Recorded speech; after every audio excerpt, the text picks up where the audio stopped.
We remain steadfast in our commitment in delivering local news that matters. Stories that inspire. Enriching the lives of Filipinos in the Philippines and across the globe.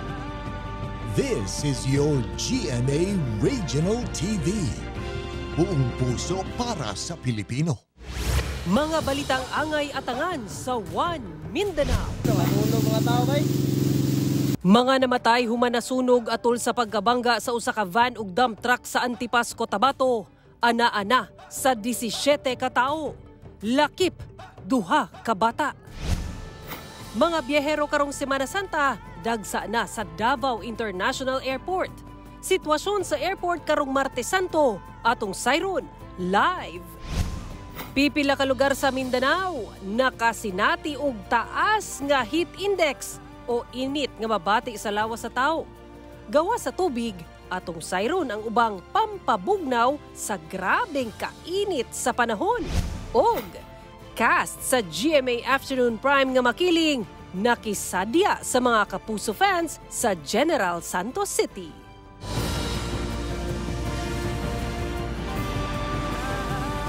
Ito ang GMA Regional TV, One Mindanao.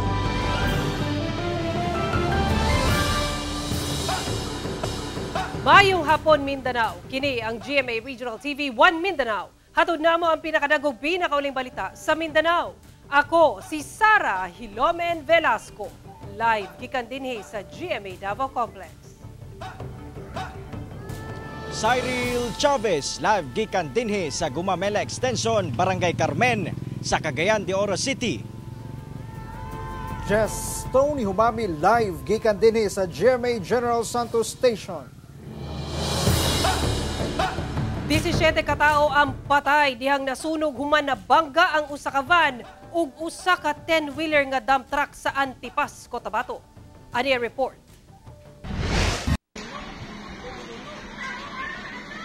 Makita sa video kini pipila ka mga residente nga misulay og duol sa nasunog nga van. Kuya, mabira pa to siya, kuya ba? Makita sab kini usa ka pasahero sa van nga galihok pa. Hindi siya kalihok.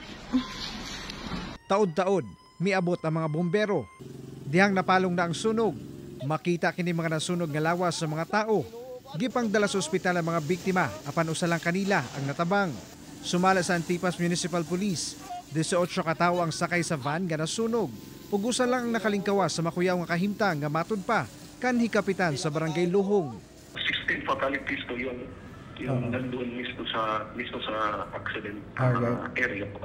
As of 6 p.m. kagahapon, misa ka ngadto sa 17 ang kumpirmadong patay, kinsa nailhan na sa otoridad. Lakip sa namatay ang 2 ka mga bata nga nag-edad 5 ug 6 anyos. Nasuta nga ang maong mga biktima, pulos residente sa Antipas, Cotabato. Sa investigasyon sa kapulisan, padulong Kidapawan City ang van. Gikan nag-pick up og mga pasahero sa Antipas. Apan pag-abot sa National Highway sa Purok 2, Barangay Luhong, kalit lang kining nasungag og nadaro sa usa ka 10-wheeler dump truck. And yung dump truck po is galing po sa bayan po ng President Ruas kung saan may karga po na sand and gravel po. And actually, binubundukin po itong dinaanan po ng truck at saka ng van. Yung truck po is pababa. And yung van po naman is paakyat po ng bundok, no? And ito, pakurbadang portion po ng bundok kung saan nawalan po ng control yung truck driver. Sumala sa driver sa truck, una ang hitabo. Doon na matud pa siya ay nadungog na nagalaguto sa ilawom sa iyang truck. Ang sabi po ng truck driver, no, based po sa investigation and interview namin, na nawalan talaga siya ng control, no? Hindi na niya makaya maneuver yung truck, dahil sa mabilis na po yung takbo kasi pababa na po. Sumala sa kapulisan, gumikan sa kakusog sa impact sa bangga. Mibigay ang gas tank sa van. Hinungdan nga dayon kining nagdilaab. Nakakustudiya na sa Antipas Municipal Police Station ang driver sa truck ug nakatakdang ipailawom sa inquest proceedings. And nakapagprepare na po yung investigator natin, no, for for case against the truck driver. Ginasulayan pa sa GMA Regional TV1 Mindanao ug kuha ang pahayag sa pamilya sa mga biktima.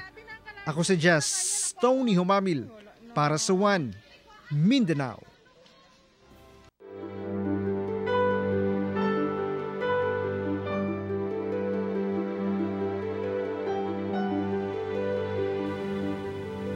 Gipangandaman na sa Davao International Airport ang pagdagsa sa mga pasahero karong Semana Santa.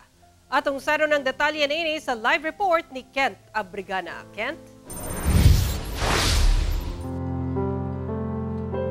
Sara, nag-anam-anam na o kadaghan ang mga pasahero dinhi sa Davao International Airport nga manguli sa ilang tagsa-tagsa nga probinsya karong Semana Santa. Sa iyo nga miabot kining magbanay gikan Isulan Sultan Kudarat sa Davao International Airport, padulong Iloilo, aron dito ay obserba ang Holy Week. May bahay kasi kami doon, so magstay lang doon, tapos sa weekend pa kami talaga. Magpractice nga po rin doon sa Holy Week.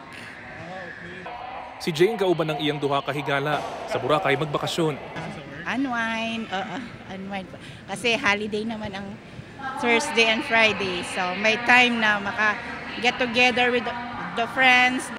Matod sa Kaap Davao, nagsugod na o kadaghan ang ihap sa mga pasahero kagahapon.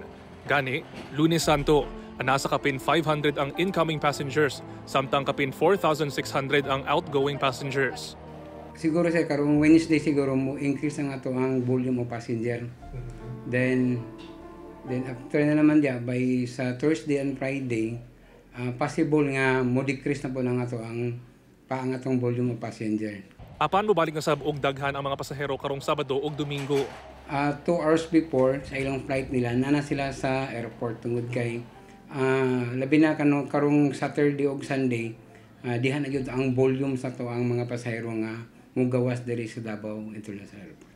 Samtang sa ilang oplan Semana Santa, duna sab sila'y assistance desk nga mugiya sa mga pasahero.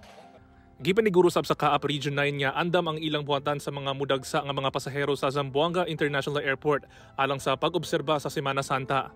Subay sa ilang datos as of March 26, nasa kapin 1,300 ang ihap sa incoming passengers o kapin 1,400 ang ihap sa outgoing passengers nga mas taas kung itandi sa normal nga adlaw nga anaalang sa 1,000. Nagmuntar sa mga ahensya og malasakit help desk ug doon na say naka-standby nga mga medical team o galing doon na emergency sa airport.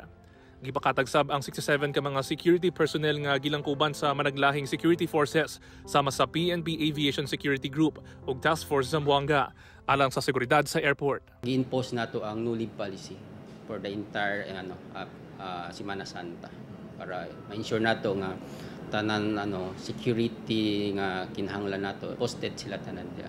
Gikan sa gate, sa entrance, sa sulod sa terminal, hantod mogawas ang pasahero nato.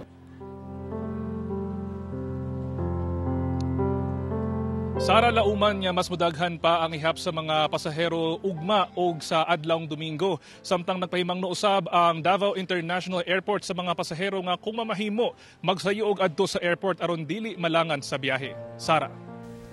Okay, daghang salamat Kent Abrigana.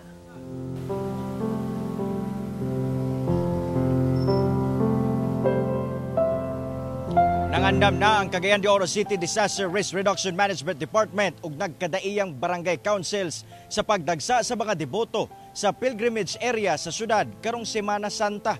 Ani ang report. Nasabuta na sa City Disaster Risk Reduction Management Department kung CDRRMD sa Cagayan de Oro City uban ang barangay council sa Tablon, Kugman, Agusan ug Balubal ang pag-deploy sa ilang mga personahe ug mga tanod alang sa aktibidad karong Semana Santa. Abli para sa mga deboto ang Malasag Shrine sa Barangay Kugman ug ang Guadalupe Shrine sa Barangay Tablon sugod alas 4 sa kadlawon karong Huwebes Santo hangtod Domingo sa pagkabanhaw. Apan sirad-an ang Guadalupe Shrine sugod alas 5 sa hapon samtang alas 10 sa gabi sirado na sab ang Malasag Shrine. Bawal man ang pag-overnight dito sa maong mga areas. No? Same gyapon sa Guadalupe, bawal ang atong overnight. Pero kung naamang gani case-to-case basis kaning taga-Lagyo nga mopahaway dadto, no, ato nang gina-acknowledge nga gikan pas Lagyo and then pagkaugma pa sila muli. So ato pud nang tugutan dadto nga makakamping pero na atong mga personahe magbantay sa ila. Sa Malasag Shrine, limpyo na ang palibot sa matag Station of the Cross. Plasta na sab ang entrada sa Guadalupe Shrine kung asa moagi ang mga deboto. Ubay-ubay sab ang gibawal nga dalahon sa pagpanaad sama sa mga hait nga butang. Lighter, ingon man, mga ilim nung makahubog. Bawal ang pagpamaligya o liquor din sa maong na atong na-mention ng mga lugar na nasa atong executive order sa atong halangdong mayor si Mayor Clarix Uy, yagun ang ginapaklaro na ang mga ilim ng makahubog, no? And naapod ang atong mga kauban sa RCB para tanawon yung mga tindahan din na, especially sa may Malasag area. Dugong pahimangno sa otoridad nga kung mamahimo, likayan nga manaad sa oras nga taas ang init sa adlaw, gikan alas 9 sa buntag, hantod alas 2 sa hapon. Ang mga adunay balatian, likayan na lang sab ang pag-adto pa sa mga pilgrimage sites. Kauban si Makoy Sempron sa kamera. Ako, si Cyril Chavez para sa One Mindanao. Pipila ka lugar sa Mindanao ang nakasinati og taas nga heat index o mabati nga init sa lawas sa tao nga milapas sa 40 degrees Celsius sukad niadtong Domingo sumala sa Pag-asa. Busa nagpahimangno ang ahensya nga magpabiling hydrated ug magdala og panagang sa kainit sa adlaw. Ari ang report ni John D. Esteban. Base sa tala sa Pag-asa, sukad niadtong Domingo, 3 ka lugar sa Mindanao ang nakasinati og taas nga heat index o ang init nga mabati sa lawas tao, nga lapas 40 degrees Celsius. Kini mao ang Zamboanga City, Cotabato City ug Davao City. Gani nabati ang 43 degrees Celsius nga kainit sa panahon sa Zamboanga City ug Davao City adlong Lunes. Sumala sa Pag-asa, mulungtad pa kini sulod sa pila ka adlaw. Sumala sa Pag-asa Zamboanga ang sobrang kainit sa panahon tungod sa pagkawala na sa northeast monsoon o hanging amihan ug ang epekto sa El Nino sa syudad nga posibleng moabot pa sa bulan sa Mayo. Busa giawhag sa Pag-asa ang katawhan labi na sa mga debotong Katoliko nga mosalmot sa mga aktibidad sa Semana Santa nga magdala og panagang sa kainit sa panahon, lakip ang pagbaon og tubig aron malikay sa dehydration.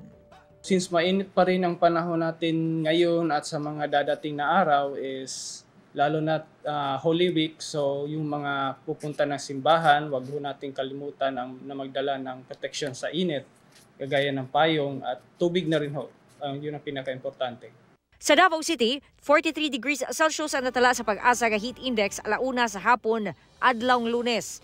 Samtang alas 12 sa udto adlawng Martes anaa sa 40 degrees Celsius ang heat index. Sumala sa Davao City Disaster Risk Reduction and Management Office nga kini nga klasifikasyon kinahanglan og extreme caution kay labihan kainit ang mabati sa lawas.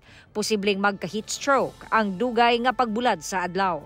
Hinoon gawa sa tubig, doon na pailaing pampabugnaw nga halinon na sab karon sama sa butong. Doon na kini electrolytes nga makatabang sa lawas nga magpapiling hydrated. Matud sa mga manindahay dinhi sa Dalang Torres sa Davao City, mas midaghan daw ron ang mamalit. Kada adlaw anaa sa 400 ka butong ang mahalin. Murag ipanguhaw gid sila kay ubay-ubay man sila manganhi labi na ginig kahapon. Daghan gid sila manganhi ba. Nya. Ang ilang ginapangita ang sabaw lang. Ang kini kaning nilugit gamit ning sungay sa Cabaw. Monitag 45 pesos. Sa mga gipang-uhaw diha, syempre karon init kayong panahon, so kinahanglan gyud ta ma-hydrate. Mumo kayo. Tamis kayong sabaw.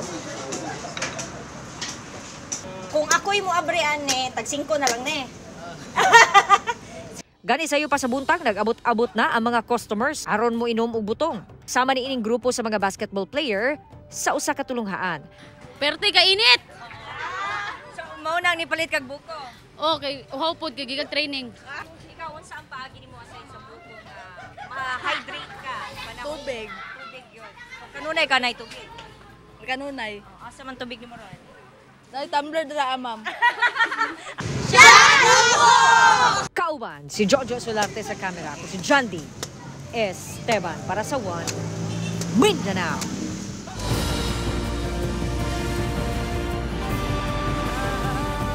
Ito ang GMA Regional TV, One Mindanao.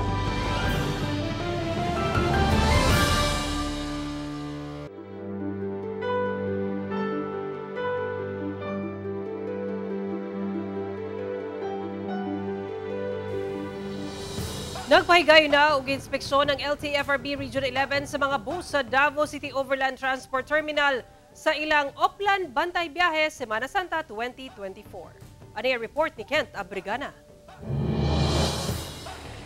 Gi-inspeksyon na sa LTFRB ang matag bus sa Davao City Overland Transport Terminal. Kinisubay sa ilang Oplan Bantay Biyahe Semana Santa 2024 aron masiguro nga ana kini sa maayong kondisyon. So naga-inspect piyog mga PUV, labi na to mga blue baguettes no ato ginatanaw, battery, light, oil, ligid, wala to ginatanaw to make sure na safe ang mga bus sa pagbiyahe. Ug mahatod ang mga pasahero sa ilang mga lugar safe and sound. Samtang ubay-ubay na sab ka mga pasahero ang midagsa sa terminal, sama nila Maria ug Babe nga misayo og abot sa terminal aron dili malangan sa ilang biyahe padulong sa Bayugan City. Sayo-sayo mi para at least makauli po ng sayo. Nagsayo jud mi karon kay kabalo jud mi na perting taas jud ang linyanan, especially tong last time na murag ni kaduha to murag ni ikot. Sumala sa tagdumala sa Davao City Overland Transport Terminal, mayabot na sa kapin 50,000 ang peak sa mga pasahero nga may biyahe sa ilang terminal. Posible matod pa nga moabot sa 75,000 ang ihap sa mga pasahero sa musunod nga mga adlaw. Tungod sa posible nga pagdaghan pa sa mga pasahero, aduna na matod pa 24 ka bus unit ang posible nga madugang. Ay 24 ka units nga nag-apply og special permits, no? So I'm expecting nga madugangan pag yun to. Samtang giahog usab sa Dicot Terminal ang mga pasahero nga magsayo og biyahe, ilabi na nga limitado ang biyahe sa ubang kumpanya sa bus sa Huwebes ug Biyernes.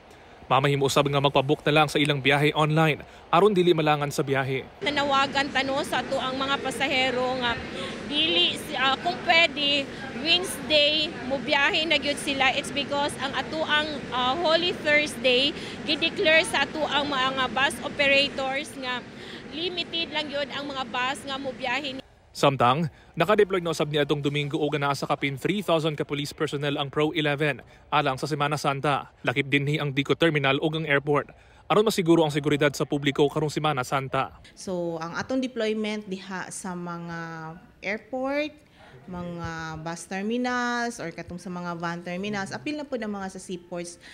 Siyempre, dili mawalan og kanang PNP personnel ang mga simbahan, pati na pod ang mga tourist spots. Kauban si Mel Comenares sa kamera. Ako si Kent Abrigana para sa One Mindanao. Alang sa mga nagplano na og lugar nga bakasyonan karong long weekend, wala matud pay pagsaka sa rate ang mga resort sa Samal Island. Sumala sa Samal Island Beach Resort Association. Ano ang report ni Argel, relator? Andam na mga resort sa Samal Island alang sa mga buot mag-long weekend sa isla. Sumala sa City Investment and Tourism Office, gila umana nila ang pagdagsa sa mga turista. They are excited, no, to receive our guests, our tourists in Samal Island. Yes, we have plenty of resorts in Samal Island. That's why I am inviting everybody sa panahon nga tag-init, go to Samal Island. Tara na sa isla, tara na sa Samal Island.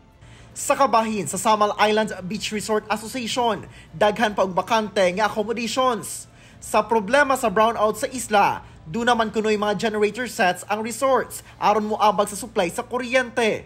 Hindi pa lahat, bakante pa kasi I believe may mga apprehensions yung mga tao na magpunta ng Samal kasi naka-experience sila ng long queuing and then pagdating dito walang kuryente.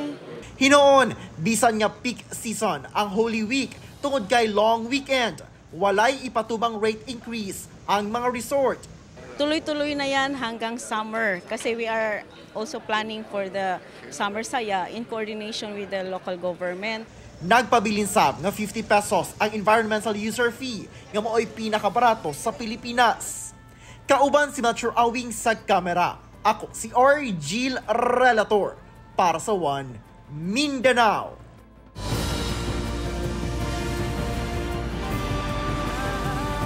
Ito ang GMA Regional TV, One Mindanao.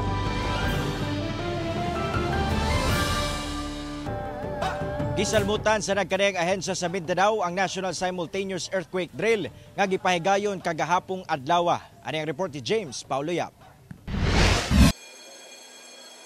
Punto alas 9 sa buntag, mitingog ang emergency alarm sa Carmen National High School sa Cagayan de Oro City o gilayong nag-duck, cover and hold ang mga estudyante. Una, nag-evacuate sa open grounds. Dali sab nga miresponde ang mga personahe sa City Disaster Risk Reduction Management Department o Bureau of Fire Protection alang sa pag-rescue sa mga nasamdan nga mga estudyante. Pipila ka mga estudyante sab ang nangalipong tungod sa kainit sa panahon nga gilayong giatiman sa school DRRM officers. Apan kining tanan, usa ka simulation exercise lang aron masukod ang kaandam sa mga estudyante ug mga magtutudlo sa maong tunghaan. Kini atol sa first quarter sa National Simultaneous Earthquake Drill kagipahigayon sa nasod adlang Lunes. Ang pagbansay-bansay nato regularly sa eskwelahan mao'y maghatag sa ila og kaybalo, maghatag sa ila og giya, maghatag og kumpiyansa nga sa bisan unsa nga sitwasyon dili ay sila kinahanglan magpanik. Pagtingog sa siren, nag-duck, cover and hold sab ang mga estudyante, mga magtutudlo og staff sa usa ka tulunghaan sa Davao City.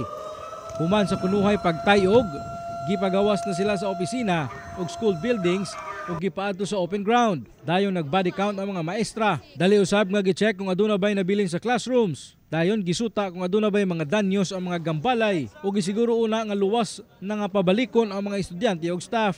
10/10 ang gihatag nga rating sa Office of the Civil Defense, Region 11.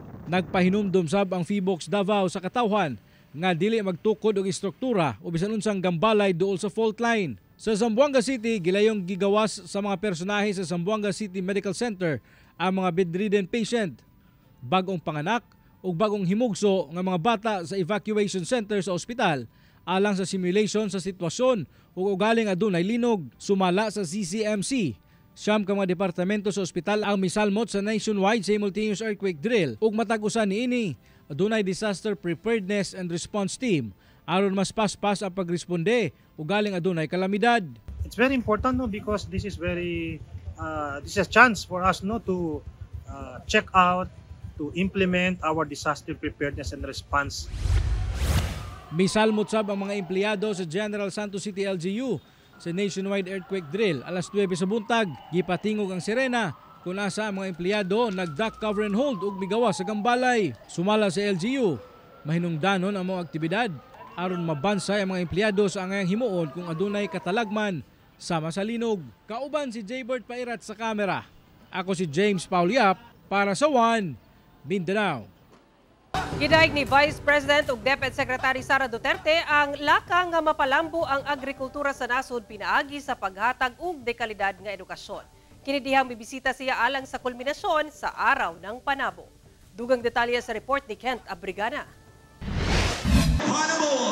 Nagpasalamat si Vice President ug DepEd Secretary Sara Duterte sa suporta sa mga panabuhan kaniya ug sa pamilya Duterte. Dihang mibisita siya og nahimong guest speaker sa kulminasyon sa Araw ng Panabo adlong Sabado. Ang pagpasalamat ako agihapon personal sa inyong padayon na suporta sa ako ang trabaho isip Secretary sa Department of Education, Vice President sa ato ang kaso.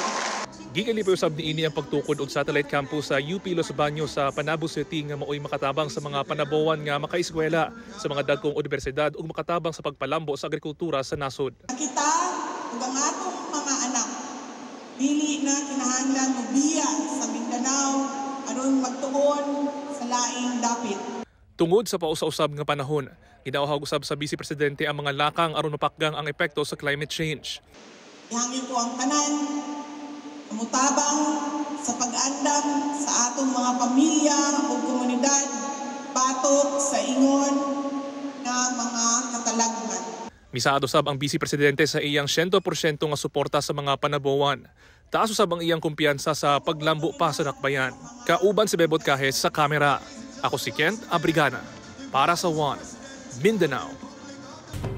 Mga residente sa usa ka sityo sa Barangay Malanang, Upol, Misamis Oriental ang nakabaton na og limpyo nga tubig human ang pipila ka tuig nga pag-antos ug paghakot sa sapa. Ang detalye sa report ni James Pauloyap. Tamis na karon og pahiyom ang mga residente sa sityo Tulahon, Barangay Malanang, Upol, Misamis Oriental. Diyang formal na nga gibuksan sa Upol LGU ang water valve nga mag-supply og tubig sa lugar. Human ang pipila ka katuigan nga mano-mano silang nagahakot og tubig sa sapa. Gani naabtan pa sa GMA Regional TV1 Mindanao ang pipila ka mga residente nga ginatabangan ang mga empleyado sa kontraktor sa water supplier aron madali og taod ang ilang mga metrohan. Si Jonah Roda, kinsa 11 ka tuig na nga nagpuyo sa mga lugar, dali-dali nga gihikay ang mga rekisitos aron makutayan dayon og linya sa tubig ang iyang balay. Isod jud kay ang panubig diri kanang sa una mudagan pa kuto sa sapa. Then among ilim nun magpalit lang ng mineral na kaloy karong sa Ginoo na nagyud. Salamat kami sa nagkuha na ni. Nalipay gyud mi sir. Dako gyud among kalipay. Sumala sa barangay nga kabahin ang maong proyekto sa Upol LGU tali bulk water supplier nga gikan pa sa kauluhan. Kini na ikaduhang barangay nga nabutangan og linya sa tubig. Since 1953 ginang mga tao da namuyo, karon pa gyud nila matagamtaman ang tubig nga may agas na gyud sa kada balay. Pila na ka mga mayor nga miagi, karon gyud nabuhat gyud ni Mayor Attorney J. Francis Bago. 24 hours ang tubig, tapos sa standard ta sa incident water quality. Anytime pwede mainom. For the meantime lang karon wala sana mo kay ipababad sa namo ang mga household, ilang mga tubo. Pero kani potable water gyud ang atong pwedeng i-supply. Kauban si Jaybert Pairat sa kamera. Ako si James Pauliap para sa One Mindanao. Mga aktibidad alang sa pagpalambo sa talento ug abilidad sa mga estudyante gipahigayon atol sa College Festival sa usa ka universidad sa Davao City. Dugang detalye sa report ni Kent Abrigana. Gisugdan sa usa ka parada sa sulod sa campus ang pag-abli sa Ulog 2024 sa College of Education sa University of Southeastern Philippines sa Davao City. Gilangkuban kini sa mga estudyante gikan sa napulo ka specialization. Nagpakitang gilas usab ang matag grupo sa ilang mga cheer. We have planned to have the sports and also the cultural dances and the academic Battle of Academic Wizards.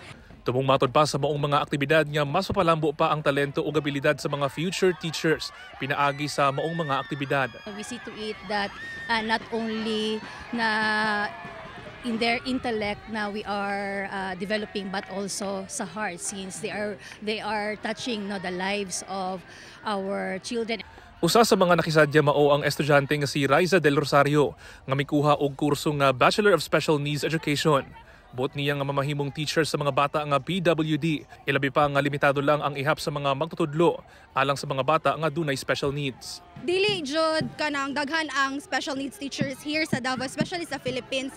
And actually having this kind of course is our one way of kanang encouraging everyone nga mag-take og Bachelor of Special Needs kay daghan gyud taog students with special needs. Naginauto sab ang estudyante nga si Keith nga masuportahan ang kampanya sa gobyerno nga mas daghan pang kabatanunan ang makakatun pa og pagbasa.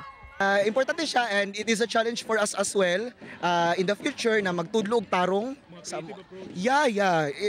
Especially creative reading. Nagtigis ang mga kandidato o kandidata gikan sa nagkalain-laing specialization sa gipahigayong Mr. and Miss College of Education.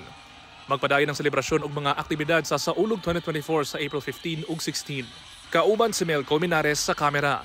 Ako si Kent Abrigana para sa One Mindanao. Nasukod ang kahanas sa kabumberohan sa Davao City sa pagresponde sa sunog atol sa gipahigayong Fire Olympics. Hanang report ni John D. Esteban.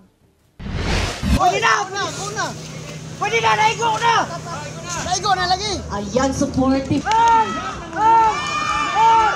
Nagtigi ang fire volunteers sa matag barangay ingon man gikan sa mga tulunghaan sa Davao City atol sa gipahigayong Fire Olympics subay sa pag-obserba sa Fire Prevention Month. Nag-unhanay sa pagsuot sa ilahang fire suit ang mga nagtiging bumbero. Miagi sab sila sa papaspasay apan saktong pagpasirit og tubig. Nasukod sab ang ilang kahanas sa rescue operation. Usa sa mga partisipante ning criminology student. Dako kani siya nga tabang para sa moang. Ako napil ko anin nanako yung mga basic knowledge like say makita ko na situation nga sunog so pwede ko mo respond sa like sa BFP sa lingaw ug bibo ang Fire Olympics kay gawas sa aktibong pagsalmot sa mga partisipante di pod palupig ang mga supporters sa matag grupo.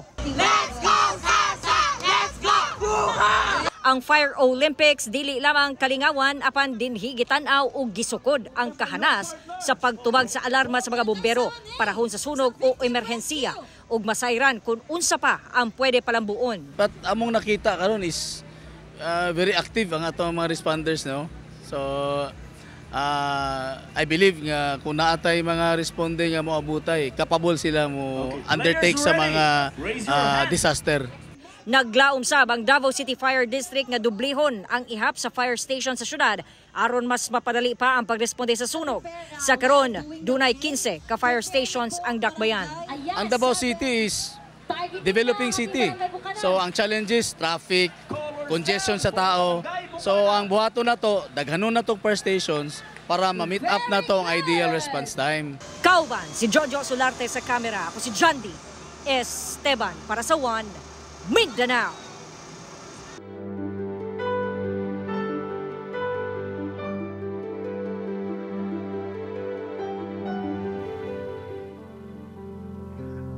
Libuan ka mga deboto ang laumang mudagsa karong Semana Santa sa gitawag nga Holy Hill sa Zamboanga City. Kumusta na kaha ang maong lugar human kini naapektuhan sa pagdahili sa yuta niadtong miaging tuig dala sa low pressure area. Kini atong sayron pinaagi nining RTV Presents ni Efren Mamak.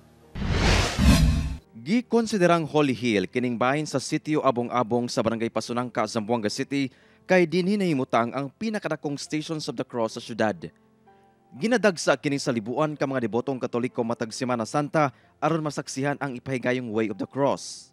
Apan, niadtong Pebrero 2023, midahili ang yuta nga nalakip sa slope protection area nga naadapit sa ikalimang Stations of the Cross tungod sa walay puas nga pag-ulan dala sa low pressure area. Busa gitukuran kini sa Barangay Council sa Pasunangka og barrier isip temporaring solusyon apan hangtod karon wala gyapon kini naayo. Human ang usa ka tuig nga milabay nagpabiling gyapong guba kini mismong slope protection area nining dapita. Gani kaning mga plastic barrier wala maplastar tuwa na sa ubos. Mosilbi pa unta kining barrier or protection alang sa mga manglabay. Ang residenteng si Violeta Makilan, nabalakay labi pa nga gilaumang mudag sa mga tao sa lugar. Si pwede lang sila components tiki o trangulamento kahit si tiempo si ulan siya dili ka talin siya man-inspirasyon ng mga kaya sino ka sa diilag di o. Sumala sa Barangay Council, nakatagdang i-rehabilitate ang midahiling bahin sa slope protection area. Apan after Holy Week siguro, no? Kabar lang kay suppose tapigura sa manhabol era Holy Week. Na pero kay apiki agad alora, mucho ko sa prepara. So yan divert sila otro pero within this week after Holy Week ay man-implement sila po nila. Hinuon gi paniguro sa Zamboanga City LGU nga magmontar sila og mga barikada sa lugar aron dili maagian sa mga tawo. Magpakatagsab sila og gatusan ka mga personahe aron mabantayan ang mga tawo nga mobisita sa Holy Hill karong Semana Santa. For the meantime kay talipas so siguro man anway lang kami kunakil, siguro man enclose lang kami kay area ala portion para at least el mga gente hindi lab el pasa para to avoid kita any incident that may happen. No? Kauban si Sim Romero sa kamera. Ako si Efren Mamak para sa One Mindanao. Nakisadi ang cast sa GMA Afternoon Prime nga makiling sa Kapuso Mall Show sa General Santos City. Game sab nilang gitilawan ang dili lang ang iladong tuna delicacy sa Jensan, lakip na sab ang exotic food sa syudad. Ani report.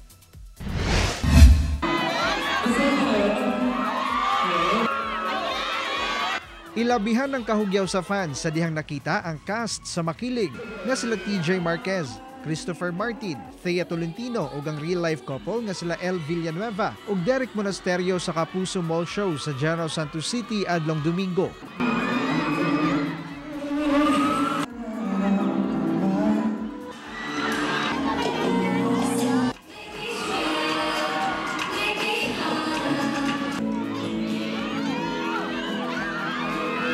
Sobrang happy after 5 years. Sobrang happy po kasi second time na po na makita si El tsaka si Kuya Derek po. Nagpasalamat sa ang cast sa mainiton nga pagdawat kanila sa fans. Grabe, ako, na-enjoy ko talaga yung Jensen. Super saya kasi finally nakapunta na ako dito. Sobrang maraming salamat sa mga mainit na pagtanggap ng mga tiga-Jensen sa amin. Masaya. Good to be back here. It's actually our second time. First time mo rin na pabalik dito na ibang iyong kakantahin at sasayawin. Apan una ka na, gitilawan sab nila ang nagkadaiyang delicacy nga tatak Jensen. Sama sa tuna, kinilaw, tuna chicharon, isaw o guban pa. Ito ba? Oo. Hindi siya. Sir, pag bumili kayo sa Game sab nilang gitilawan ang usa ka exotic street food sa syudad nga mao ang giprito nga apan-apan. Ang ilang reaksyon.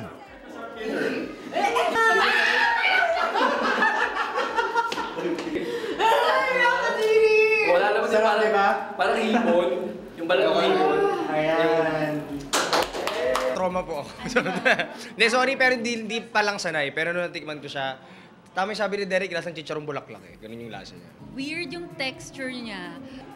Tsaka yung aftertaste naman natanggal pag sinawsaw mo na sa suka. First time ko na kumain ng grasshopper. So, added new experience yun para sa akin. Giimbitahan sab nila ang fans nga suportahan ang mas nagkainit pa nga mga eksena sa makiling. At syempre, malalaman din natin yung mga characters na mamamatay. Marami yan. Tsaka kung sino ba talaga ang tunay na ama. Yun lang ang clue. Mga kapuso, panoorin niyo pong Makiling. Mondays to Fridays po yan. Every 4 p.m. sa GMA Afternoon Prime. Kauban si Bong Vicencio sa kamera. Ako si Jess Tony Hubamil para sa One Mindanao. Usa ka lalaki sa Cagayan de Oro City ang patay human gidunggab sa duha ka mga wala pa mailhing sospetsado. Dead on arrival sa ospital ang 35 anyos nga biktimang si High Grade de la Peña, 15 residente sa Bonifacio, Misamis Occidental, human gidunggab sa Acacia, Barangay Lumbia, Cagayan de Oro City, pasado las 11 sa gabi adlawng Sabado. Sumala sa mga nakasaksi, kalit nga giduol sa duha ka wala pa mailing sospek ang biktima o gidunggab sa kiliran dayon misibat. Padayon pang gipangita sa Lumbia PNP ang mga sospek, ingon man ang pagsuta sa motibo sa krimen. Patayng usa ka 71 anyos nga lalaki human maligsan og cargo truck sa Kapatagan, Lanao del Norte. Sumala sa kapulisan gikan Cagayan de Oro City ug padulong unta sa Pagarian City ang cargo truck. Dihang nahitabo ang aksidente sa National Highway sa Proc 4 Barangay Maranding Annex sa Kapatagan, Lanao del Norte pasado alas 5 sa buntag adlawng Domingo. Sa investigasyon gisubay sa driver sa cargo truck ang dalan dihang kalit nitabok ang 71 anyos nga lalaking biktima sakay sa iyang bike. Wala matud pa kini nabantayan sa driver, hinungdan nga naligsan kini ug napasok ilawom sa truck. Sa karon gikustodiya na sa kapulisan ang driver ug ginahikay na ang kaso nga ipasaka batok kaniya.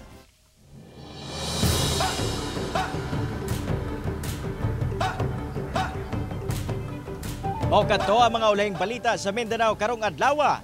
Mamahimo ninyo kining makita pag-usab pinagi sa pagbisita sa official website sa GMA Regional TV o bisita ang among official YouTube channel o i-click ang subscribe button para sa pinakaulahing balita. Daghang salamat sa atong mga kapuso sa Mindanao nga nagalantaw kanamo ug sa atong mga kapuso abroad. Panayon lang sa pagtutok sa mga lokal nga balita matag adlaw tungod sa GMA Regional TV. Local news matters. Kami ang GMA Regional TV 1 Mindanao, tibok persa para sa mas dakong misyon ug mas halapad nga pagserbisyo sa nasod.